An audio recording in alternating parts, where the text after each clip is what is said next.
ብርታት አግሬሲቭ መሆን አይደለም፣ ኦፌንሲቭ መሆን አይደለም። ብርታት የእግዚአብሔር አብሮነት ማለት ነው። አንደኛው የብርታት እንቅፋት ምንድነው?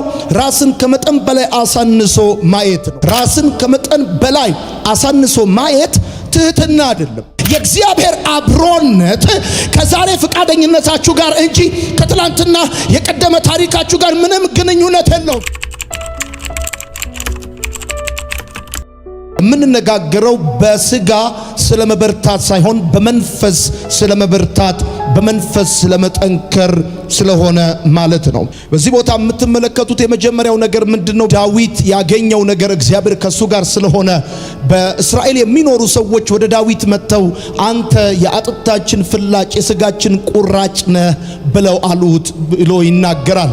ይሄ ሶሻል አክሴፕታንስ ነው፣ ተቀባይነትን ማግኘት ነው። በጣም ብዙ ሰው ይደክማል፣ ይለፋል፣ ጥሩ ነገር አለው፣ እግዚአብሔር ቀብቶታል፣ የእግዚአብሔር ፕሮግራም፣ የእግዚአብሔር አጀንዳ በሱ ላይ አለ። ነገር ግን በሪጀክሽን የሚስቸገሩ በጣም ብዙ ሰዎች ናቸው። በሪሌሽንሺፕ፣ በትዳር፣ በስራ፣ በአገልግሎት፣ በተለያየ መንገድ ማለት ነው። ሰው ይበረታል ብለን ስንል አንዱ የሚበረታበት አቅጣጫ እሱ ዶሚኔት የሚያደርግበት እና ሌቭል ኦፍ አክሴፕታንሱ የተቀባይነቱ መጠን እየጨመረ ይሄዳል። የሚገርመው ደግሞ እሱ አይደለም። እነዚህ የእስራኤል ሰዎች ወደ ዳዊት መጥተው ያሉት ነገር አለ። የተናገሩት ነገር ምንድነው? በጣም በሚገርማችሁ ሁኔታ እንደዚህ ብለው ይሉታል። እግዚአብሔር አንድ ነገር ተናግሮሃል። ድሮ ሳኦል በዙፋኑ ላይ በነበረ ጊዜ እስራኤልን ታስወጣና ታስገባ የነበርከው አንተ ነህ ብለው ይናገሩታል። እግዚአብሔር በሕይወቱ ያደረገውን ነገር ያስታውሱታል። አንዳንድ ጊዜ ድካም ሲሰማችሁ፣ ይሄ የሆነ ልባችሁ ሲወርድ፣ ሁኔታዎች ሲከብዷችሁ ማድረግ ያለባችሁ ማስታወስ ያለባችሁ የከፉባችሁን ሰዎች ሳይሆን እግዚአብሔር በሕይወታችሁ ትላንትና የሰራውን ብዙ ስራዎች ማስታወስ ለብርታታችሁ በጣም ኢምፖርታንት ነው። ዛሬ የብርታት እንቅፋቶችን በተወሰነ መልኩ 5 ነጥቦች እናያለን። እንዳንበረታ እንደተባለልን ይሄ ዓመታችን የብርታት ዓመታችን ነው። ነገር ግን እንዳንበረታ በአገልግሎታችን፣ በስራችን፣ በሕይወታችን፣ በትዳራችን በብዙ አቅጣጫ እንዳንበረታ እንቅፋት የሚሆኑ ነገሮች ምንድናቸው የሚለውን ነገር በተወሰነ መልኩ እናያለን። እነዚህ እንቅፋቶች ለሁለት ልንከፍላቸው እንችላለን። ከጊዜ አንፃር ግን አንዱን ብቻ ነው የምናየው። አንደኛው ከኛ የሚመጡ እንቅፋቶች ናቸው። ሁለተኛው ከውጪ የሚመጡ እንቅፋቶች ናቸው። አንዳንዶቻችን የደከምነው አቅም ያጣነው በሚገባው ልክ መመላለስ ያቃተን ጠላት ብቻ በእኛ ላይ ባደረገው ነገር ብቻ ሳይሆን እኛም ባዋጣናቸው ብዙ ነገሮች እንደሆነ መታወቅ መቻል አለበት። አገልጋዮች፣ ወጣቶች፣ ወንዶች፣ ሴቶች፣ እናቶች፣ አባቶች፣ ትልልቅ ህልም ያላችሁ፣ ትልልቅ ራእይ ያላችሁ በየዕለቱ እንደ ዳዊት እንድትበረቱ፣ በየዕለቱ እግዚአብሔር ወዳየላችሁ ሁኔታ እንድትጠጉ እነዚህ የብርታት እንቅፋቶችን ማወቅና ማስወገድ በጣም ኢምፖርታንት ነው። ስለዚህ ዛሬ የምናየው ከውጪ የሚመጡብንን እንቅፋቶች አይደለም። ስንበረታ ደስ የማይላቸው አሉ። ያው የምታውቁት ለምሳሌ አንደኛው ነቃፊ ነው። ነቃፊ ከውጭ ያለ ተቺ ምናምን አለ።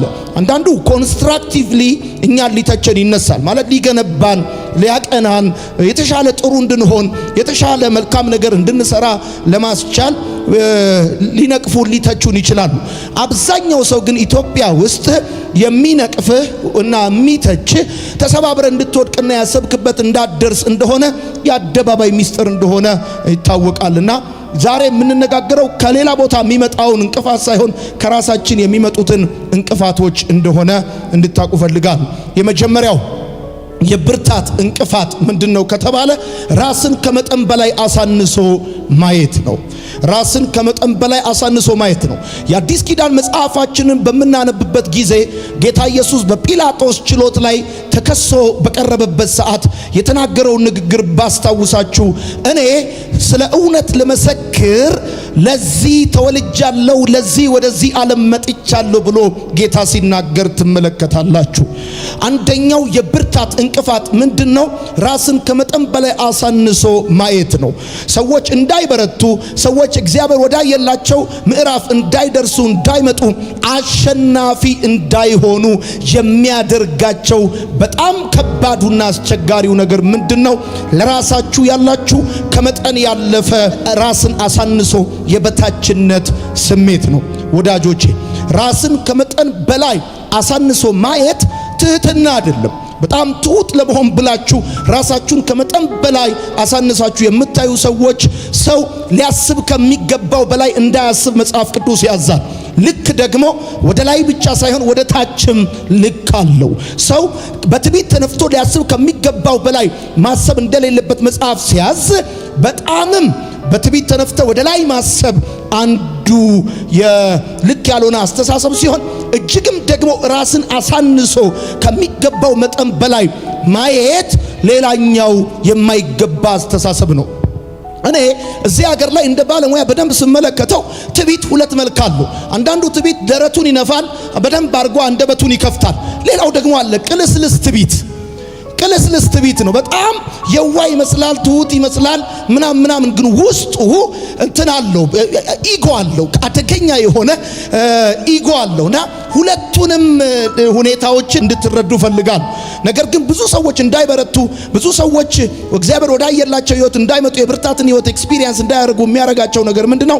ራስን ከመጠን በላይ አሳንሶ ማየት ነው። ትህትና በተገቢው መጠን ራስን መቀበል ነው እንጂ ስቃይ ባለበት የበታችነት ስሜት ራስን መውጋት አይደለም። አሁን ራሳችሁን እየወጋችሁ እኔ ሙትቻ ነኝ፣ አቅመ ቢስ ነኝ፣ አልችልም፣ በቃ እኔ የትም አልደርስም፣ የድሃ ልጅ ነኝ፣ እንደዚህ መነሻዬ ምናምን፣ እኔ ሴት ነኝ ወንድ ምናምን፣ ከመጠን በላይ ራስሽን አሳንሰሽ እንዳታይ። አንዳንዶቻችሁ የበታችነት ስሜት የሚሰማችሁ ከትላንትናው ከቀደመው ህይወታችሁ የተነሳ ከመውደቃችሁ ከመሳሳታችሁ ባልጠበቃችሁት አቅጣጫ የመጣችሁትን የትላንትና ህይወታችሁን ስታስቡት ራሳችሁን ከመጠን በላይ አሳንሳችሁ እንድታዩ ሊገፋችሁ ሊሞክር ይችላል። እንድታቁም ፈልገው ነገር ልንገራችሁ፣ የእግዚአብሔር አብሮነት ከዛሬ ፈቃደኝነታችሁ ጋር እንጂ ከትላንትና የቀደመ ታሪካችሁ ጋር ምንም ግንኙነት የለውም። ብርታት በእንጀራ ብርታት በሆነ ነገር የሚመጣውን አይደለም እነግራችሁ። የእግዚአብሔር አብሮነት ብርታት ነው። እግዚአብሔር ካንተ ጋር ነው ሲባል እግዚአብሔር ካንተ ጋር የሚሆነው በዛሬ ፈቃደኝነት ነው። ዛሬ ለቃሉ ለመንፈሱ ለሐሳቡ ሰሚት ባደረከው ልክ ነው እግዚአብሔር ካንተ ጋር የሚሆነው እንጂ ትላንት ወድቀሃል ይዳዝም ማተር፣ ትላንት ተሳስተሃል፣ ትላንት ኃጢአት ሰርተሃል፣ ትላንትና በብዙ የህይወት መንገድ መታል፣ እሱ አይደለም ማተር የሚያደርገው። ሰይጣን ከሳሽ ነው። የሚከስበት ዋነኛ ዓላማ ደግሞ ሰዎች የበታችነት ስሜት እንዲሰማቸው፣ ያልችልም ባይነት ስሜት እንዲሰማቸው ነው። ሲጀመር አስቀድሞ በሐሳብ ከተሸነፍክ በአገልግሎት አታሸንፍም፣ በሥራ አታሸንፍም። ሰይጣን የሚከሳችሁ በዋነኛነት ሊያስቀጣችሁ እንዳይመስላችሁ የበታችነት የአቅመቢስነት ስሜት እንዲሰማችሁ ስለሚፈልግ ነው። እኔ አንድ ነገር አምናለሁ፣ እግዚአብሔር ምስክሬ ነው። የሆኑ ሰዎች ማድረግ የቻሉትን ነገር አንተ ማድረግ የማትችልበት ምንም ምክንያት የለም። ትናንት የተማርክበት ትምህርት ቤት፣ ያደግክበት ሰፈር፣ ያደረግከው ሸራ ጫማ ዛሬና ነገ ወደፊት ለሚመጣው ዴስቲኒ ምንም የሚያያይዛቸው ታሪክ የለም። ብርታት የእግዚአብሔር አብሮነት ነው። ለእግዚአብሔር አብሮነት ደግሞ አንተ ፈቃደኛ መሆን ነው። እግዚአብሔር ሰራ ባለው ሲል አንተ እሺ ማለት ብቻ ነው የሚጠበቅብህ። እኔ ዛሬ ትንቢት እናገራለሁ፣ ኃያልና ታላቅ ነገር በሕይወታችሁ ይሆናል።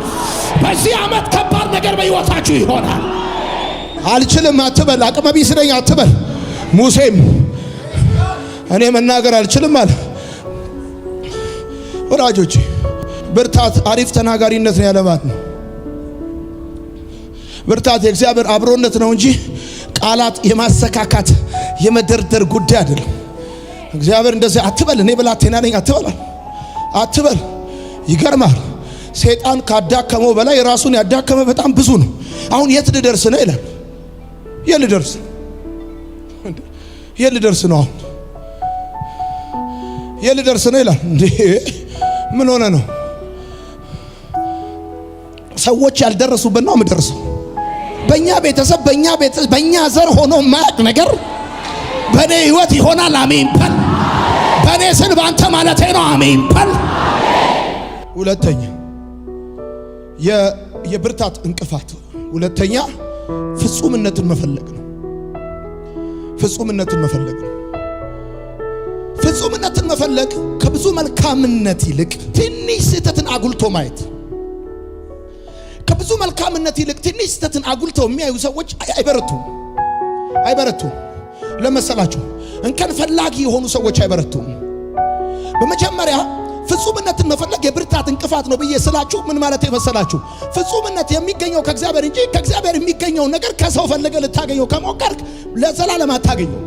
ፍጹምነት የሚገኘው ከእግዚአብሔር ነው። ሰዎቹ ተሳስተዋል። ለምን? ከእግዚአብሔር የሚገኝ ነገር ከሰው ለማግኘት ጥረት እያደረጉ ነው።